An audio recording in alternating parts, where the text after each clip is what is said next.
Hey guys, welcome to my channel. Thanks for tuning in. And don't forget to like and subscribe and hit the notification bell for all new videos. So today I'm going to be discussing some of the characteristics that I look for in a man when I am dating. I typically do dating for data now. I decided to change the way I date just based off of prior experiences where I wasn't seeing any results. So now that I date for data, I look for these characteristics in a person. Not to say that's the only thing I'm looking for, but these are the general lines for me. That way I can know that this person is worth even getting to know further. I'm going to start with number one. It's a list of 12, so I will be moving a little quicker in this video and just giving the general list. So I'm going to start with number one, which is a man of God. Of course, that's important to me because I'm a woman of God. I believe in Jesus Christ. I'm a woman of faith. I study the Bible. I read the Bible. I watch church. I watch sermons. I do everything in regards. My life is revolved around God. So I need my man to have that same type of lifestyle because when we coincide, that is exactly how I want to raise my children. So if I have a man that's not in that same belief, it won't work for me because we can't be able to raise our children the same. And I'm not going to I'm not going to have my children growing up in a different faith dynamic because I grew up in sort of that type of way. And that's how it led me to being very wondrous woman and confused until I was able to have that encounter with God and have that revelation. And I'm just blessed. Number two is a man that's trustworthy. And what I mean by that is a man that's about his word. I need to be secure when I'm around him. I need to be secure in the things that he said and believe him. And it has to be a safe place in my inside within me. So I will learn that with discernment and just feeling the man out. And I think that that's the same for any woman that's getting into that scenario. To really find that secureness and that trustworthiness in a man, you have to really give it time. You have to really watch his moves and his patterns and understand what he's doing. Is it matching up with his actions and his words? So a man's word is really important to me. And I feel like once I start to see that word lack, is really going to be a hindrance in our progression. So I am a woman of coming from a background of very independent women where we do everything on our own. I think that if I am leading into marriage and I'm looking for this particular man, number three would be he needs to be a leader because I myself am a leader and I need a man matching that same type of lifestyle. He needs to be a leader in his world. He needs to be able to lead for the household. He needs to be able to know and have a plan about the household. So I think that when I'm looking for this particular man, one of the characteristics, of course, is leadership. And I think that should be the same for every woman who is going to submit their lives to a man and let them lead and follow him. He needs to show that. If he's not showing he's a leader, you definitely need to be following him, or you're going to be following him to the grave. A hardworking man, that is definitely number four. I'm not saying he needs to be rich. I'm saying he needs to be hardworking. I'm saying that he needs to be willing that if things get tough, he'll take a job anywhere.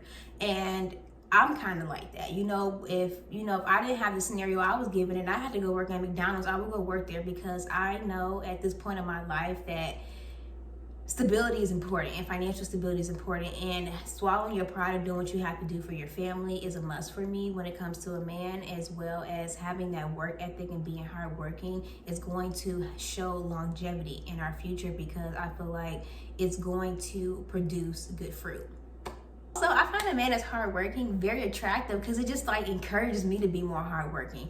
Although I do tend to have a overworking mindset, I think that a hardworking man could bring maybe a little bit more intuitiveness into my work ethic and maybe progress mine down a little bit. So I definitely need a hardworking man. This one's a really important one, especially now that I've become more aware to emotional vulnerability and aware to my emotions, that I need a good listener. I need a man that's attentive to my needs when it comes emotionally, listening to me and giving me words of wisdom, not words of nonsense or negativity. Giving me words of encouragement, giving me words of guidance, like I said in the prior video, leadership, and knowing that this man has my back regardless of nothing. And only way I know that is by him listening to me and by me paying attention to that. And by whoever is dating, this is what you need to pay attention to, which is why I'm doing this video, because a lot of people I think now are dating for the wrong reasons, and I was too. And now that, you know, getting back into the dating scene and incorporating these habits are, well, not habits, incorporating this list and going by this list is actually what's gonna better me.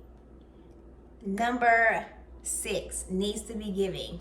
So this one is important because I dealt with a lot of selfish people, and I definitely know firsthand how it is to be constantly a giver and just give and get nothing in return.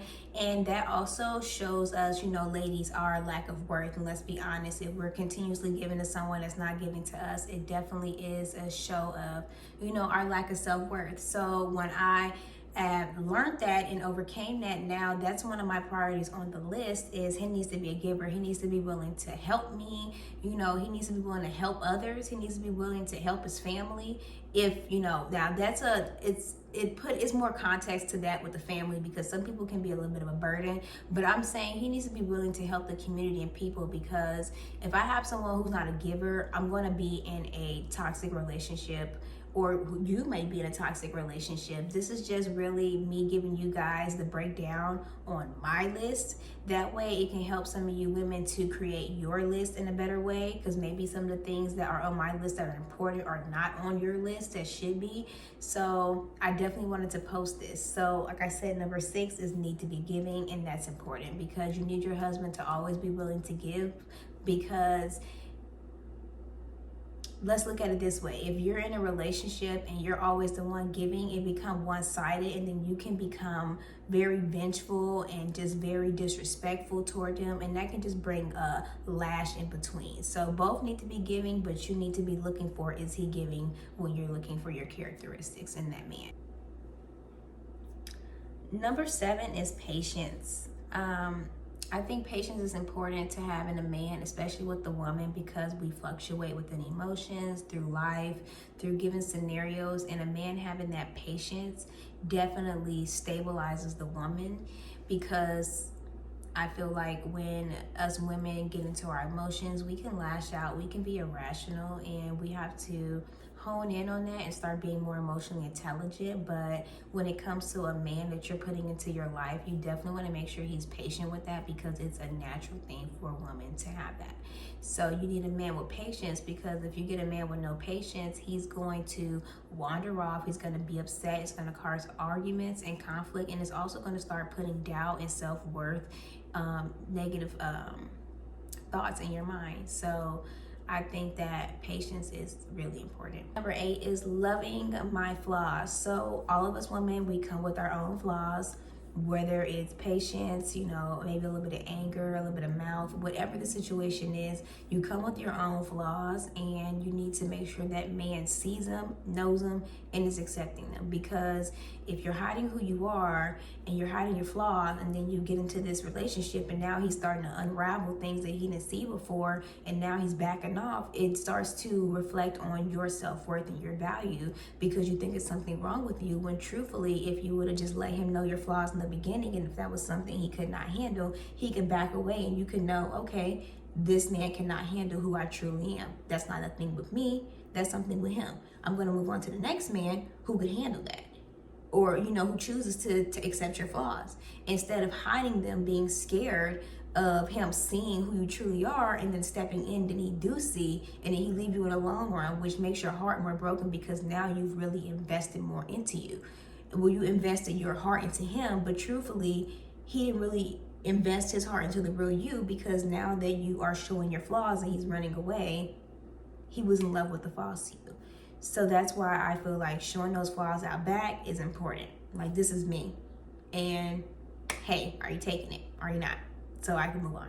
This one's important, and I feel like a lot of women are, you know, on the fence on this, but I'm a very traditional woman, and I feel like the man needs to provide, period. And this is before I even got more in depth with my spirituality and my walk with God. But I've always felt like the man should provide. There should be no reason why the woman should be doing 100% and the man 50. I feel like there is roles in both situations with the woman and the man, and I feel like the particular on your household and what type of woman you are, you need to establish those roles and you need to stay in them.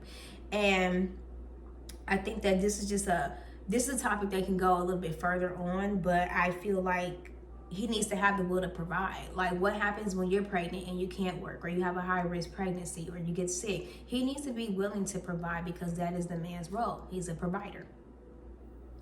I feel like dating is for data to establish marriage. That's where I'm at. I don't know where you are. I don't date for fun. I'm not out here just dating to date and waste time. I've done that. I've lived that, and it was a hindrance. So when I'm talking about dating now, I'm dating for data, which means that I'm looking for a husband, which means he needs to have the characteristics of a family man. I need a man that has commitment and a family man.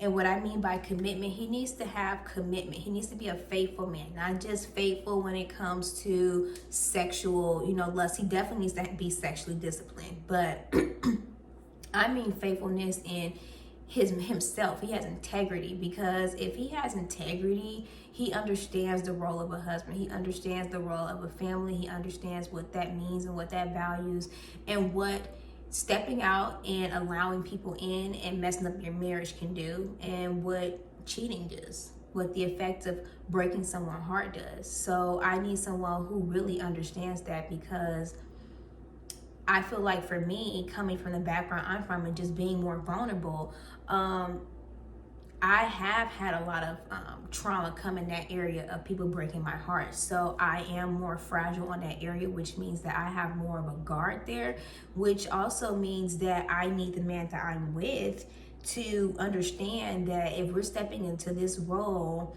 of marriage, this is serious. This is a commitment, this is faithfulness, and this is family. And that's what's coming first. So I feel like I need a man on that same mindset. Number 11 is thoughtful and intentional. I think that a thoughtful man and an intentional man is a caring man. He's a man that values me and respects me, and he understands and appreciates my worth.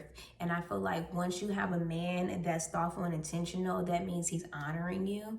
And that's that first step into knowing that this man loves you, and that this is the man that you can probably submit to at other tests, of course. But this is something very important, because if you get a man who's like not thoughtful and not intentional about anything he does or say to you, it can definitely lead to a lot of verbal and physical abuse. Number 12 is conversational, period. I feel like I've struggled with this with a lot of people I've dated in my past, and I don't know if that's the same for you, whoever's watching, but conversations is a must for me. I feel like if I'm trying to talk to you and you start shutting down, don't want to communicate, I would never try to talk to you again. After that, I would just shut down. I would just stop trying to talk to you. I feel like, okay, this person is not worth it. I'm not going to go through that, so I'm going to let them be where they are, and eventually they fly back and I pick someone new. And that's kind of been my pattern, because I find that a lot of men do not know how to have a conversation. And I think that that's something that men need to start really reflecting on and fixing, because women like to talk, especially if you're going to be with a woman, and you need to learn how to talk too, because what if you got stuff on your mind that's bottled up inside you? I've learned that holding in so many emotions and things that you need to say breaks down your body. And I don't want to be with a man who don't want to talk to me, who wants things to be bottled up, and then, 15 years of us being married, you have a heart attack because you're going through all this stress and you're going through all this stuff that you don't want to tune me in on so I can help. So that is a big thing for me, because I'm trying to have longevity in the marriage. I'm trying to have a 30, 40-year marriage. I'm not trying to have my husband die on me in 10 years because he's stressed, don't want to talk to me, or I don't want you to go talk to someone else. That's another big thing with infidelity. Really, it's just a man want to talk to somebody and he can't talk to his woman. So I think that it's important to have that established. That conversation is necessary, because it's also how you get through conflict. It's also how you learn each other and build and grow.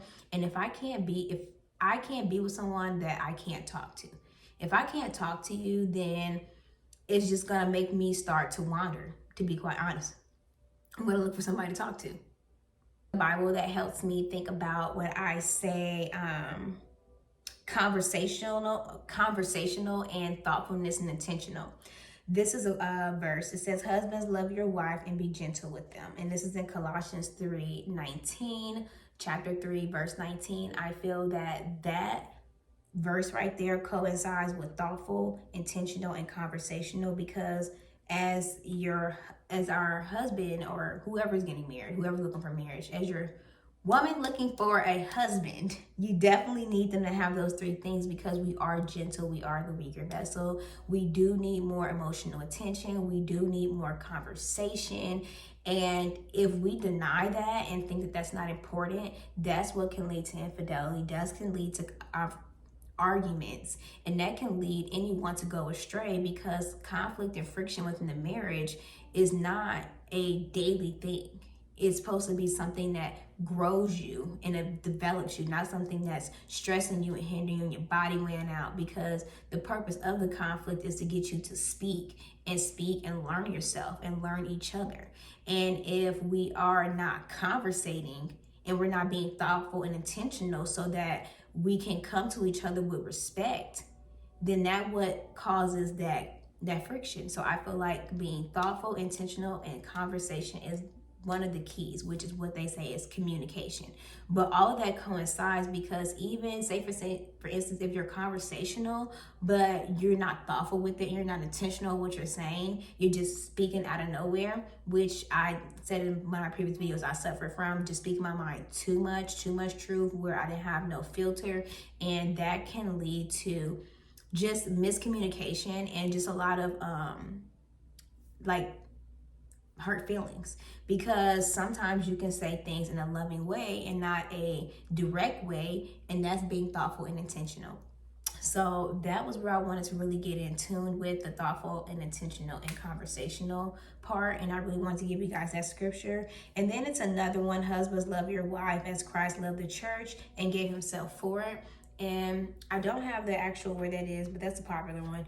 But I just wanted to give you guys that Bible verse for you guys to really just hone in on that, to understand that that's also what God wants, is your husband to speak to you. Okay guys, so I wanted to thank you for watching this video. Let me know if this helped, if these characteristics are some that you have on your list, if there's different ones that you put on your list that you want to share in the comments, you surely can. As I stated, this is just a general list that I find that are important for a man to have. They're just general characteristics, but it's not their personality. I'm looking more so for the character, because I feel like the character is what's going to be longevity. The personality can change and adjust. So definitely let me know what you guys think, and don't forget to like and subscribe and hit the notification bell, and be blessed.